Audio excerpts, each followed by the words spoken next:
अस्सलाम वालेकुम। उम्मीद है आप लोग अच्छे से और ठीक होंगे। तो वुचित आज मैं नो अक वीडियो ओनमुत यथ बह मॉडर्न सिंक इंस्टॉल करान।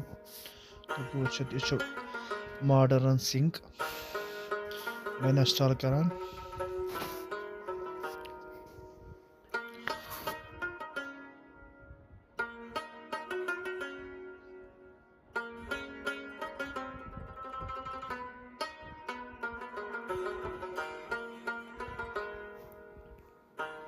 तो वुचित यह अमुक शावर पॉइंट।